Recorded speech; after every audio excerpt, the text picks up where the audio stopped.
नमस्कार सर, मैं भाजपा प्रदेश कार्यालय से बात कर रहा हूँ। बोलिए। अमर कुमार गुप्ता जी से बात हो रही है सर। बोलिए। जी सर, प्रधानमंत्री किसान सम्मान निधि योजना वाला पैसा मिलता है सर आपको? मिलता है। आपको जानकारी सर खुशी होगी कि मोदी जी द्वारा शुरू की गई किसान सम्मान निधि योजना से 11 करोड़ से ज्यादा किसानों को लाभ मिल रहा है सर। क्या आने वाले लोकसभा चुनाव में भाजपा को समर्थन करेंगे सर? मेरा पेमेंट कहाँ हुआ सर? 16वां जी, बोले 16वां किस्त मेरा पेमेंट कहाँ हुआ अभी तक? केवाईसी करवाए हैं सर? केवाईसी करवाए हैं। कब करवाए थे केवाईसी? 6 महीना पहले। एक बार जाकर अपडेट करवा लीजिएगा सर। किसको, क्या चीज को अपडेट कराएंगे? वही केवाईसी को अपडेट कराना है सर। केवाईसी अपडेट किया हुआ है सर। किया हुआ है सर? किया हुआ है। तो सर वेट कीजिए, बिल्कुल आएगा सर। वो तो ठीक है, लेकिन मान के चलिए फिर भी तो पेमेंट आ जाना चाहिए था ना। बिल्कुल सर, बिल्कुल। कहीं सर दिक्कत हो रही है वेरीफाई करने में सर? आपका केवाईसी करवा चुके हैं तो बिल्कुल आएगा। ठीक है सर। जी, और दूसरा क्या है कि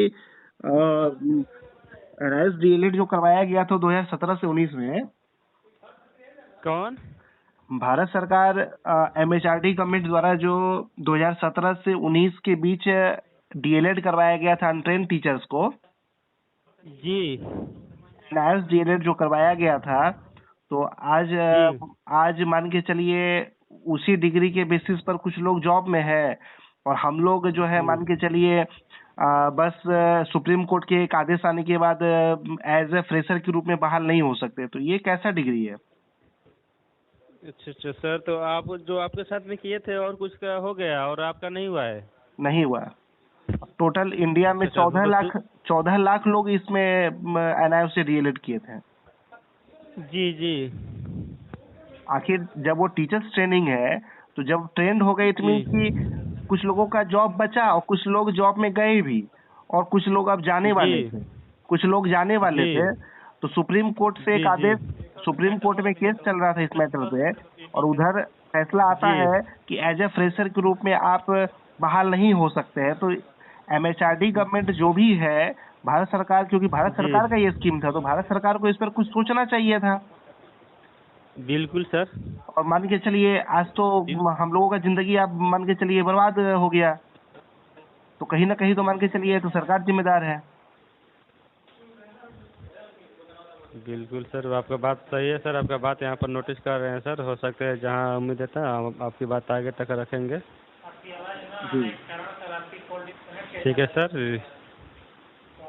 ठीक सर है। कृपया हमें बताएं कि मोदी सरकार से आपकी क्या उम्मीद है, ताकि भाजपा और अधिक मेहनत कर सही दिशा में कार्य करती रहे। कोई उम्मीद है भाजपा सरकार से? उम्मीद तो देखिए ढेर सारी है, लेकिन अभी सबसे बड़ा उम्मीद हम लोग को ये था कि सरकार एनआईएस डीएलएड पर कुछ करेगी, कुछ बिल वगैरह ला जी करके, जी। विधेयक लाकर इसको पास करेगी, एनआईएस डीएलएड के पास को करेगी वैलिड जी करेगी, लेकिन अभी तक तो कोई खोज खबर है नहीं।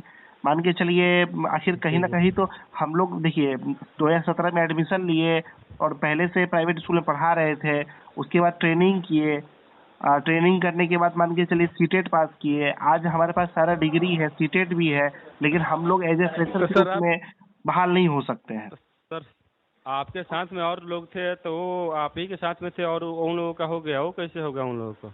उन लोगों और का, लोग चले गए और जाने वाले हैं? हाँ, उन लोगों का हो गया ये इसलिए क्योंकि सुप्रीम कोर्ट का फैसला आने के बाद हम लोग रुक गए, और उन लोगों का बहाल अच्छा सुप्रीम कोर्ट अच्छा। के फैसले के पहले हो गया। अच्छा, उसमें आप नहीं थे? नहीं, उसमें हम थे, लेकिन मेरा कम मार्क्स था। अच्छा अच्छा, इसी कारण हुआ सर। जी, और सप्लीमेंट्री में मान के चलिए रिजल्ट आया, लेकिन तब तक 2 दिन पहले सुप्रीम कोर्ट का फैसला आ गया कि एज ए फ्रेशर के जी रूप जी में एनआईएस डीएलएड वाले बहाल नहीं हो सकते हैं, क्योंकि वह जी 18 मंथ का था। तो 18 मंथ का था, जी। ऐसे डीएलएड होता है 24 मंथ का। तो 18 मंथ में तो आखिर एमएचआरडी गवर्नमेंट ही ना वो डिजाइन करके कोर्स करवाई एनआईएस से, आखिर डिग्री